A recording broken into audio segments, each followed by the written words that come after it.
Today we are looking at a pair of speakers from the USA's, I think, most famous loudspeaker company. That company is Klipsch. The Heresy IV are a small floor-standing loudspeaker to which we must add our own electronics. And weirdly, they sell for 5,000 euros a pair in Europe, but only 3,200 US dollars in the USA where they are made. Now, that price differential makes side-by-side comparisons a bit more challenging than usual, but we'll get through, and we'll still be assessing the Heresy IV with music you read about in the NME, Germany's Groove magazine, and The Wire. This episode is brought to you by AudioQuest. With products to fill every need and prices to suit every budget, AudioQuest is made for you.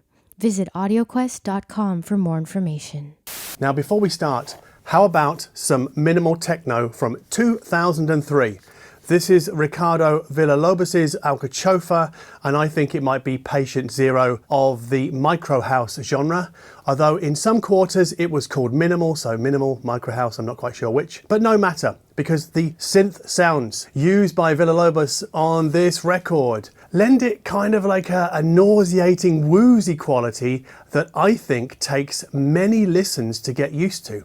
So when this record first came out in 2003, I absolutely hated it. It just made me feel a bit nauseous, yeah. But since buying the 4LP reissue this year and absolutely hammering it, I'm really starting to appreciate its otherworldliness. But we have to pay strict attention to the run-out grooves on this one because some sides are cut at 45 and others at 33. And as far as I can tell, it's not on streaming services. So yes, the Heresy IV, they look somewhat unusual, don't they? I call them the Oompa Loompas of Klipsch's heritage line.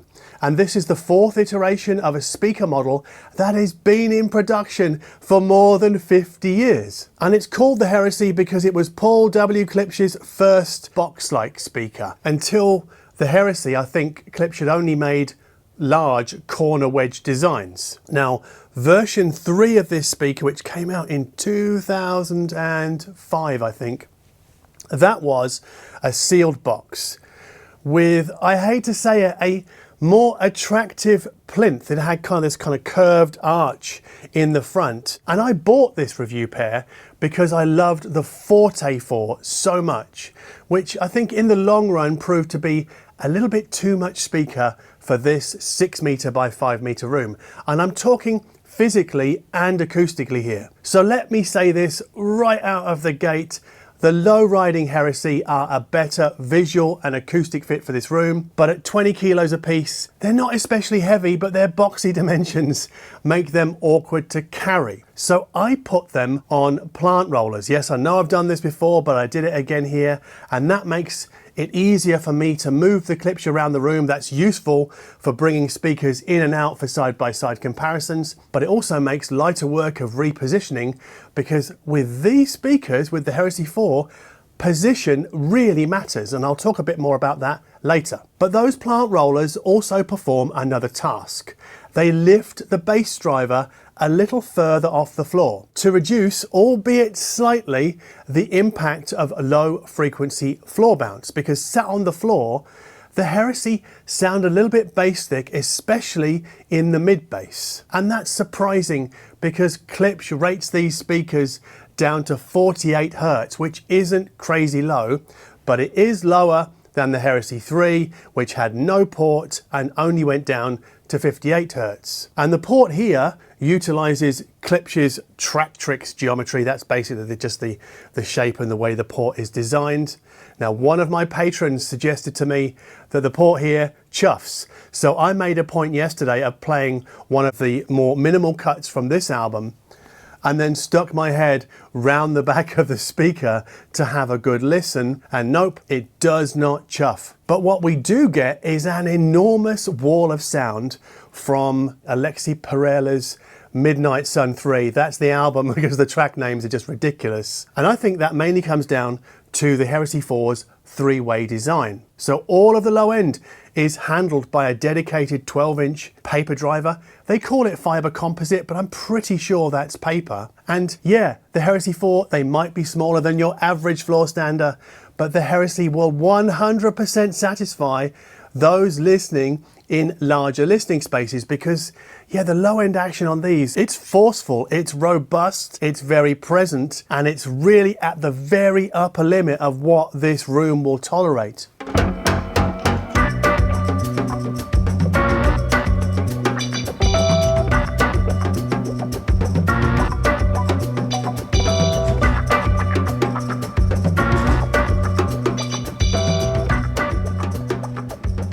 But coming back to Soundstage, considering the Heresy IV, they sit so low, it's astonishing, quite frankly, how expansive the Soundstage is on REM's King of Birds. And that's a song with almost no low frequency action. So in case you can't tell from seeing them right here, the way that these speakers are mounted to the floor, they're tilted back. So they fire sort of forwards and upwards a little bit. And I think that contributes to their soundstage height. I guess it has to, really, but it's not the tallest soundstage I've ever heard in this room. So it's not quite as tall as the image drawn by the JBL 4329P, but it's every bit as wide. Now the compromise here is that the wall of sound from the Klipsch, I think, lacks depth. Now maybe that has something to do with the Heresy's tweeter and mid-range driver, which are both horn-loaded compression drivers. Now the tweeter is made of titanium and the mid-range from polyamide, which according to Google is a high-performance plastic. And despite their lean-back appearance, the Heresy IV's overall sound is anything but. I would say this is the furthest you can get from a pipe and slippers loudspeaker. So even when listening to the ambient version of Plastic Man's synthetic, the Heresy's presentation is proper edge of the seat stuff. You kind of really leaning into the sound like this. And that's because, as is typical of many Klipsch loudspeakers, we get dynamics out the wazoo. And that means we hear strong contrasts between the loud sounds and the quiet sounds, which not only benefits loud listening, but also quiet listening. So this is an excellent speaker when listening late at night when you don't want to disturb other family members or the neighbours. But if we listen to something like Future of the Left's Beneath the Waves and Ocean, we can marvel at the audible excitement coming at us, where every instrument is allowed to cut through a very dense mix. And that's from a track that was dynamically choked by the mastering engineer. So yeah, it still sounds compressed, but it's not as obvious as it is with other loudspeakers. And I think that's an achievement worth celebrating, although I can see it might bother the accuracy or die brigade. And to them, I say this: if all loudspeakers sound different, and they do, only one can sound closest to the recording. So when I go for a burger, for example, I'm not looking for a taste that is as close to the cow as possible.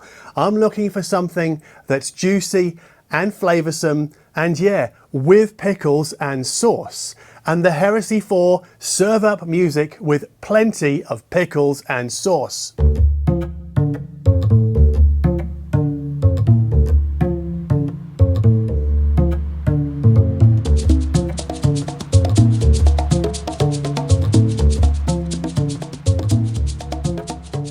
So their dynamic expressiveness gives us a thrilling take on Ricardo Villalobos' Dexter, and even Two Lone Swordsman's Joy Division-like remix of that track enjoys a proper blood transfusion. And it's not that the layer separation is especially clean, it's that the Heresy's super strong dynamics better surface, or more easily surface, low-level sounds. So I would say that the Klipsch are more dynamic than the Zu DWX, and they're more dynamic than the JBL 4329P. But both of those speakers require the additional expense of stands, and the Klipsch do not, although apparently you can take the skirting off these and put them on stands, but I don't see necessarily why you would do that, but never say never. However, I think I should really point out here that for European buyers, the JBL offer far better value for money, because all of the electronics are included inside the JBL speaker. And with the Heresy IV, we need to add our own electronics. I used an Audiolab 9000A integrated and a WiiM Ultra network streamer. Now Klipsch rate the Heresy at 8 ohm nominal and 99 dB sensitive, but Paul Miller at Hi-Fi News measured them and he found they were close to 4 ohm nominal and 95 dB sensitive. And like many high efficiency speakers, the Heresy play nicely with lesser powered amplifiers.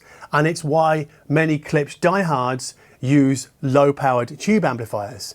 Now I use the 100 watt per channel Audiolab because that's kind of really all I've got here. And frustratingly, I left the little Enlium in Portugal, but I'll be remedying that situation soon enough. But if you don't have Audiolab money, the 100 watt per channel Marantz Stereo 70S, also fronted by the WiiM Ultra, sounds almost as good. So when listening to the new version of Tom Waits' Get Behind the Mule, the Marantz is just a little less refined than the Audiolab, and I guess I'm talking about the top end there, and its soundstage isn't quite as wide. That said, the Heresy IV don't separate the sound of amps as cleanly as, say, the Vivid Kaya S12, the orange Barber Papa speakers. Now, I've seen some people refer to the Heresy as party speakers, but I think that does them a disservice, because many will interpret the party descriptor in the same way that they interpret fun.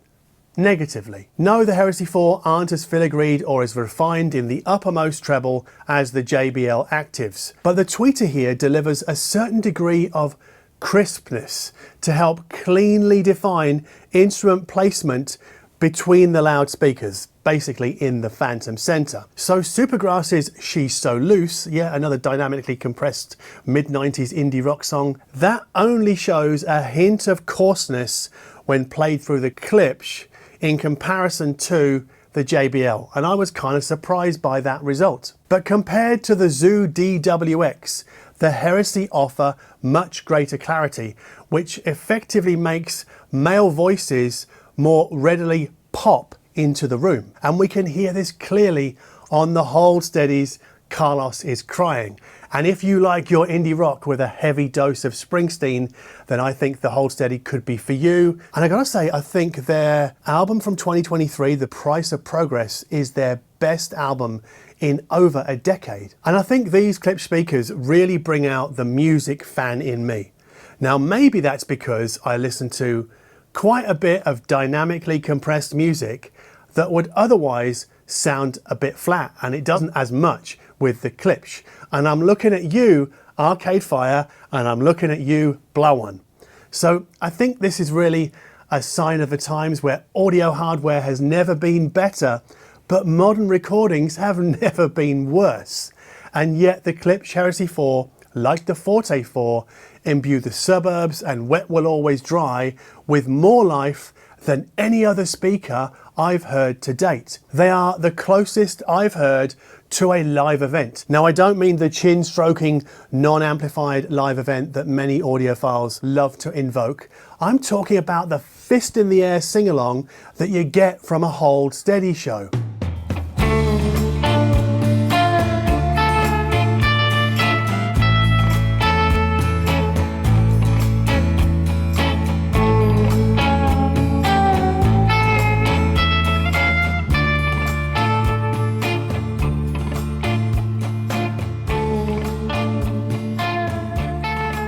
Now, since filming the B-roll for this video, I have discovered that the Heresy IV sound best in this room when pushed closer to the front wall. And it's closer than I've ever put any speaker, I think, in the last couple of years. And by best sounding position in the room, I mean the sound that gives me the greatest soundstage expanse in all directions. Well, apart from depth, because depth isn't the Heresy IV's strongest suit. And this could be great news for someone looking for a very physical sound, but from a speaker that doesn't have to visually dominate the room. Anyway, if you like this video, you know what to do, and please consider subscribing to this channel if you like what we do here in general. Patreon is where you'll find the accompanying playlist for this video, and there's 3 or 4 years worth on there now. And please let us know in the comments below how much you value dynamics as an audible quality from your loudspeakers. For me, I think dynamics are a high priority. I would rate them probably 8 out of 10. So let us know how many out of 10 you prioritize dynamics from your loudspeakers.